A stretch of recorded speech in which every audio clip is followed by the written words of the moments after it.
સાધુ એટલે સાધુ જ છે, એમાં ન કેવું પડે કે સાચા સાધુ છે. એને મને એક વાત કરી, આપને હું કહું, જાહેરમાં બધે કહું છું. એટલે મને કે ભીખુદાનભાઈ આ સાંભળજો, કાન ખોલીને વાત સાંભળજો. આ વિધિના આંકડા છે ને લખાઈ ગયા ને લેખ કોઈ દી ફરે નહીં. આપણે એમ કહીએ ને કે ભાઈ એના આંકડા લખાઈ ગયા, છઠ્ઠીના લેખ લખાઈ ગયા, ફરે નહીં. પણ 3 બાબતો છે ને એ આંકડાને ફેરવી નાખે છે. એટલે મેં કીધું કઈ બાપુ 3 બાબતો? અને શું કીધું ખબર?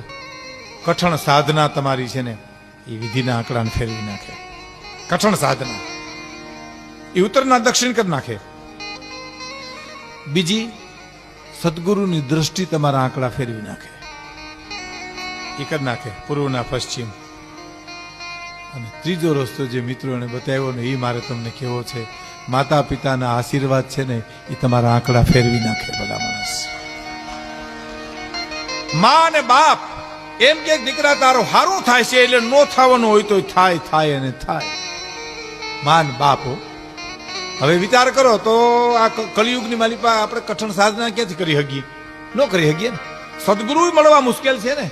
તો હું અને તમે વિચારીએ ને તો કાલથી જો અમલ કરવો હોય તો કરી શકીએ. માતા પિતાની સેવા કરી શરૂ કરી દઈએ એટલે આંકડા ફરી જાય ભાઈ. મા અને બાપ